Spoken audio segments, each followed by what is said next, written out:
So when this first came out, the Beatles were in pure psychedelia. John Lennon wrote most of the lyrics. Of course, it was attributed to Lennon McCartney.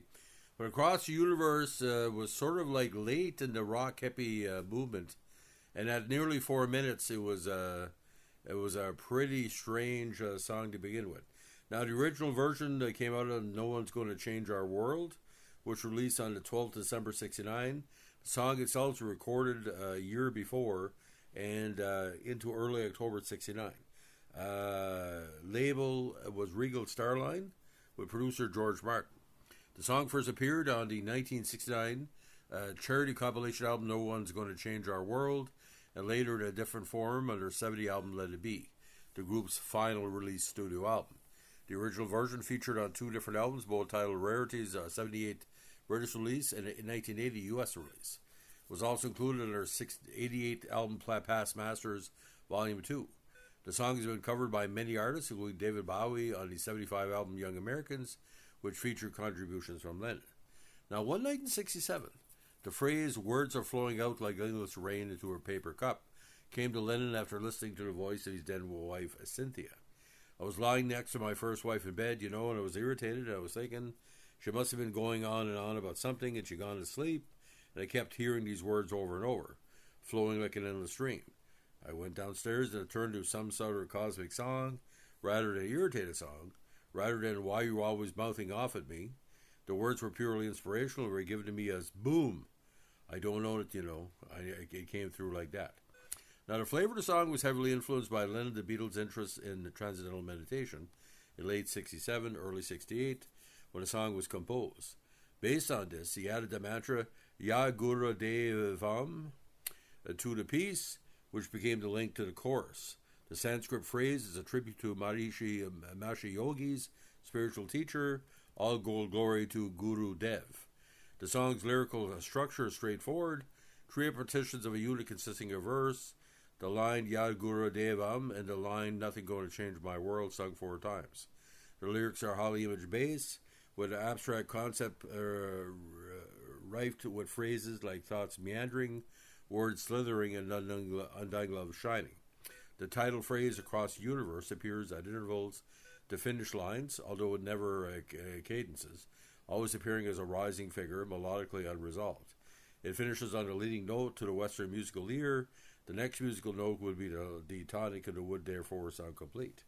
In the '70 interview with Rolling Stone, he referred to the song as perhaps his best, most poetic lyric he ever wrote. It's one of the best lyrics I've written. In fact, it could be the best. It's good poetry, or whatever you call it, without chewing it. See, the ones I like are the ones that stand as words without melody. You don't have to have any melody like the poem. You could read them. I think he's basically just saying, this is a new direction I'm going in, and please come with me. Now, the recording and version history is quite complex. In the 4th of February '68, takes 1 and 2 and 4 and 7 were recorded, or an overdub onto take 7. Now, on February 8th, there was an overdub take 8, mono mixing from take 8. January '69, overdubs onto take 8. October 2nd, 1969, Bird Sounds were overdubbed onto take 8, stereo mixing from take 8. Now, January 5th, 1970, stereo mixing from take 8. March 3rd and 23rd, stereo mixing from take 8. April 1st and 2nd, reduction into take 9, and stereo mixing from take 9, which the version was released on Let It Be album. Now, in February '68, the Beatles convened at the EMI studios to record a single for release during their absence on their forthcoming trip to India. Paul McCartney had written Lady Madonna, and Lennon had Across the Universe. Both tracks were recorded along with Lennon's Hey Bulldog and the vocal track for Harrison's The Inner Light between February 3rd and 11th. The basic track was taped on February 4th. Although with acoustic guitar, percussion, and tambura, it featured an overdub sitar introduction by Harrison. Now, ironically, Lizzie Bravo and Galen Please answered yes when the two Beatles scruffs waiting outside the studio were asked if anyone could hold a high note. Shortly after, the band's road manager, Mal Evans, came out and ushered the two girls in a recording studio to record the backing vocals. Although the girls' voices are not heard in a version of Across the Universe, the album Let It Be, Their background vocals are heard in the albums No One's Going to Change Our World, Rarities, and Past Masters. Lennon was still not satisfied with the feel of the track, and several sound effects were taped, including 15 seconds of humming and a guitar and a harp-like sound, both to be played backwards. However, none of these were used on a released version. The track was mixed to mono and put aside as the group had decided to release Lady Madonna and the Inner Light as a single. On their return from India, the group set about recording the many songs they had written there, and Across the Universe remained on the shelf. In autumn of '68, the Beatles seriously considered releasing an EP, including most of the songs for the Yellow Submarine Across the Universe, and went as far as having the EP mastered. Now, the World Wildlife Fund version, during the February '68 recording sessions, Spike Milligan dropped in the studio and, after hearing the song, suggested a track would be used for release in a charity album he was organizing for the WWF. At some point in '68, the Beatles agreed to a proposal. In January '69, the Best Sound mono mix was remixed before the charity album. In keeping with the wildlife theme of the album, sound effects of birds were added to the beginning and end. The original mix from February '68 is 3:37. Now, the Let It Be version came up again during the Get Back Let It Be rehearsal sessions of January '69. Footage of Lennon playing the song appeared in the Let It Be movie. Bootleg recordings from the sessions, including numerous full group performances of the song, usually with Lennon and McCartney harmonies on the chorus. The insurer of the album tied in the film was cited that the song must be included in what by January '70 had become the Let It Be album. Now, Across the Universe, the Let It Be single was released on 8 of May 1970, 3 minutes and 47 seconds. Now, Phil Spector, of course, the producer. Now, there's been numerous Beatles versions through the years, and according to, in the famous 1980 Playboy interview, Lennon changed his mind, saying he was unhappy with the song as were recorded.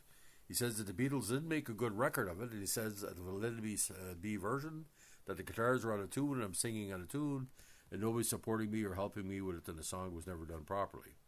He further accused McCartney of ruining the song. Paul Wood sort of subconsciously tried to destroy a great song. Usually we spend hours doing little detailed cleanups of Paul's songs, but when it came to mine, somehow this atmosphere of looseness and casualness and experimentation would creep in, subconscious sabotage. Now, the No One Going to Change Our World version has the key players in the Beatles plus Bravo and Please with George Martin on Hammond organ. The Let It Be version does not have George Martin on Hammond organ, but a whole bunch of uncredited session players. Now, music critic Richie Unterberger of AllMusic said the song was one of the group's most delicate and cosmic ballads and one of the highlights of the Let It Be album.